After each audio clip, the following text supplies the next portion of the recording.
wonder if you'd mind taking a brief survey. Shall we begin with question 1? Let me out of here.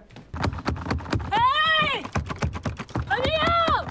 What exactly happens to being severed? We can already tell that there are certain things that are wiped from your memory and certain things that are retained. And I think that this open scene of season 1, episode 1 goes to show us. So let's take a look at what actually alters personality and how accurate that would be. So let's put on our therapy hats and take a look into what would happen to the brain and what happens to your personality when you're severed. Who are you? I don't In which U.S. state were you born? I don't know. Please name any U.S. state. Delaware. That's a perfect score. All of the things that are personal to her have not been retained. That makes it perfect. But general knowledge questions are the ones that they hope to have the people retain. And that tells Lumen that the process has been successful. What exactly would happen to someone if they have wiped all of the experiential knowledge, the things that they have gone through, all of the emotional attachments from someone? I think that that asks the question to what is innate to our personalities and what is not, especially for Helly.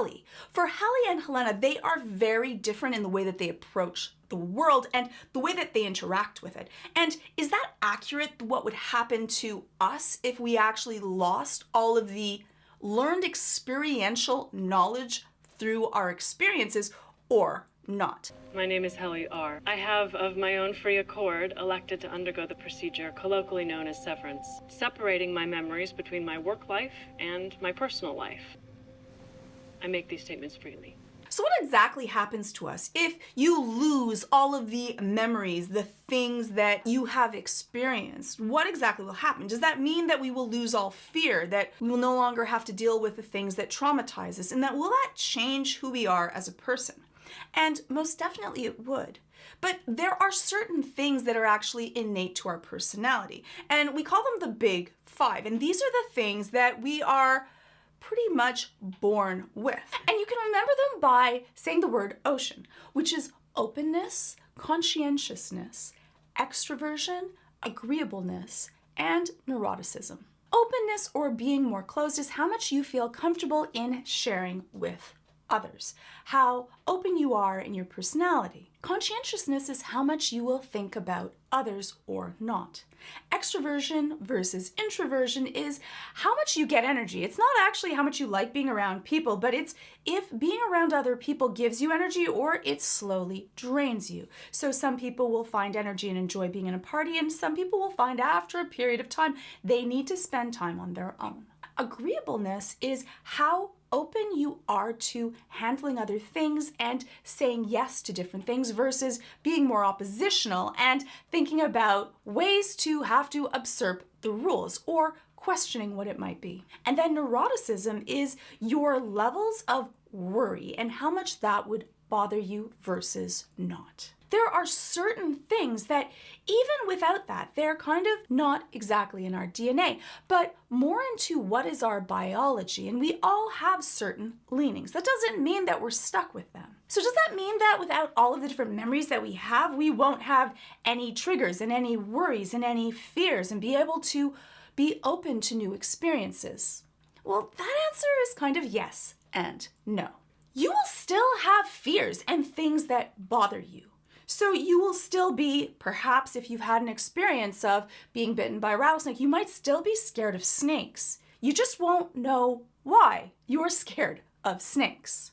And you might say, how do we actually know this? Well, we can take a look at people that have amnesia, which is very similar to that severed idea, where they don't remember who they are and the things that they've experienced, but they can still have fears. And the reason for that is kind of interesting. Without memories from your life, you may not know who you are or the people around you or the things that you've gone through in your life. The issue with that is that we learn from past experiences. So you might say that it was good that we no longer have those fears and those traumas and all of those painful memories, but also you are losing all of that experiential data, the things that we learn from going through those experiences. So it is definitely a double-edged sword that sometimes then we might be naive or have to make these mistakes that we did not learn from in the first place. Because people that don't remember the past are prone to repeat the same mistakes. We're not the same, actually. Us and the outies, we're not. And speaking for myself, I don't think we owe them. And you would be different because your experience make up a lot of what our personality is. So it makes sense that Helly and Helena are very different. And certain things are innate to who she is as a person. So her level of openness, the way that she experiences things, her mood, her general way of interacting with people. But other things are learned from what you've gone through. So there are definitely for Helena certain things that have hardened her, have made her more upset, have made her have to be tougher. And you can definitely tell from her interactions with her father that this was not a warm, loving, bathed kind of experience through her childhood.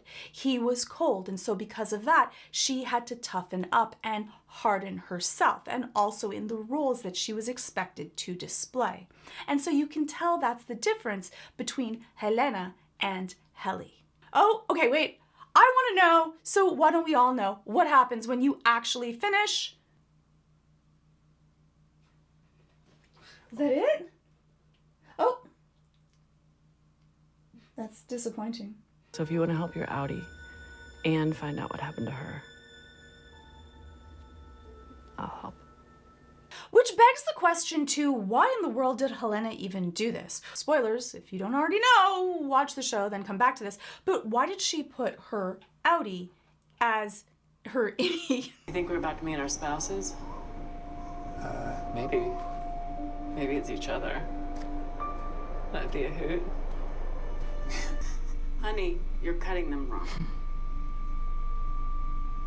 And you can also tell how someone likes something or doesn't like something from the level of their pupil dilation. And in this case, you can tell that her pupils do not become smaller. So she is enjoying, which we can already tell just from her breathing. When we become more excitatory, our breathing also changes and it becomes more short, similar to an anxiety reaction. But excitatory anxiety is still the same thing. So when we are happy excited and nervous excited, we will often have a similar reaction, but the pupils will dilate, not constrict. What about you? What did you see? I saw the inside of a really boring apartment.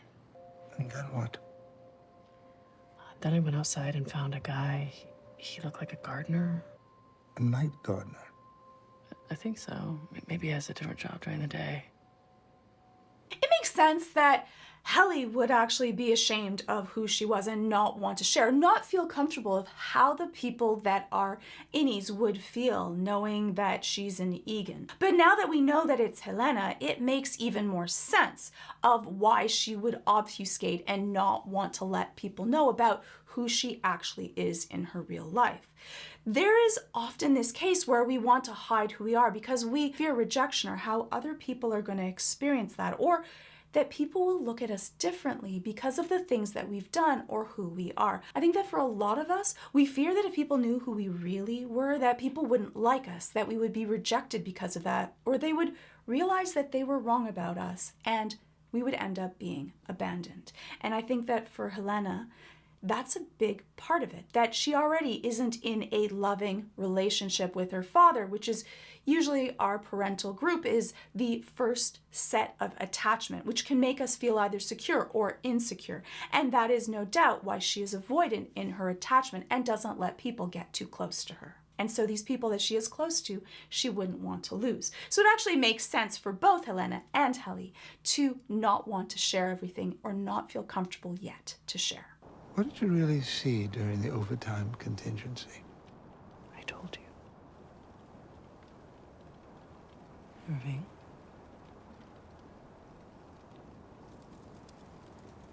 And that's the thing that we can tell even from those that are dealing with amnesia, is that we lose a lot of who we are, of remembering what it is, but we won't forget our fears, our anxieties. Those things will stay. And the reason for that is fascinating because it's actually a separate pathway. The pathway of memories is one, and one because it's more of the cortex that is more easily lost. But the one that is innate to our fear centers is a different set of a neuronal pathway. And because it's a different area of the brain that is being learned, it is more resilient because it is more centralized in the brain and so more protected from loss. And the reason for that is it's also more protective to our survival, to not go up and pet snakes or a tiger thinking that it will not hurt us. It's important for us to remember our fears. And you can tell for this, Helena is angry. You saw that face.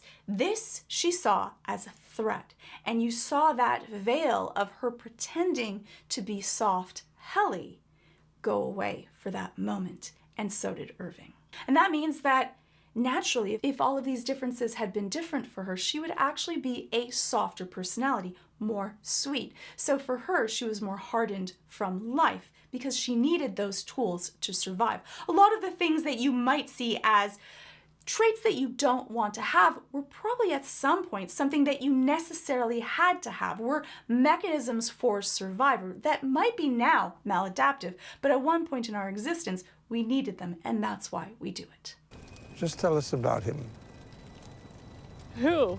The night gardener. That's enough. Enough! Using your pupils to make love to her, while your outie's wife rots away somewhere. Hey, shut up! It's okay. We all know Irving's upset because he can't ever see Bert again. He's really lonely. Which you can see for Helena, that is her way of being able to push back about someone, is that if you get hurt and someone threatens you, you threaten back, you hurt them back, which is your way of saying don't tread there. But it's definitely a completely different response to the way that Helly would handle situations. Helena will fight fire with fire and go for the throat to stop someone from being there, whereas Helly doesn't feel that need. There's nothing for her to protect. She's much more open and trusting because she's lost all of those experiences of having a parent that is not really warm and safe to be around, where she cannot let her guard down. And when you can't let your guard down and you've been taught that someone might judge you from who you are, you learn to protect yourself from that. And so you keep everyone at a further distance from the truth of your feelings. That was mean of me to say that to Irving. Didn't like who I was on the outside.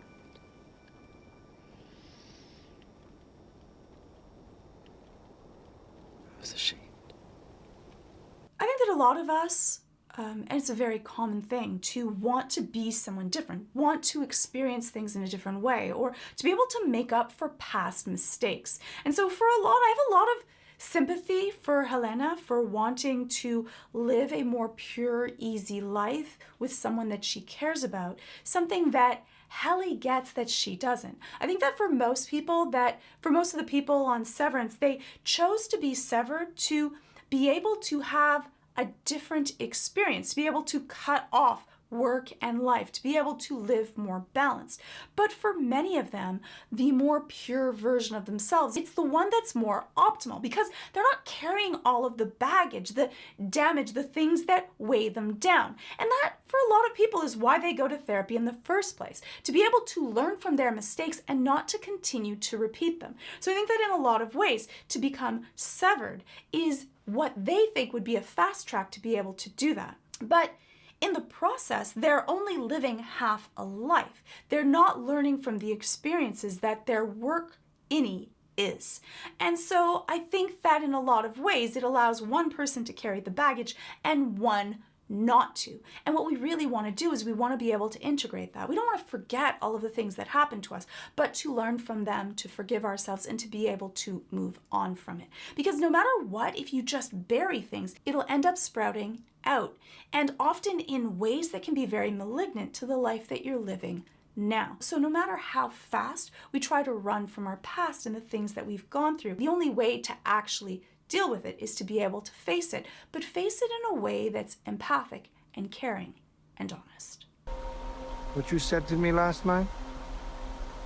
It was cruel. Helly was never cruel. So if you're not her, then who are you? Who would have the power to send their outie to the severed floor?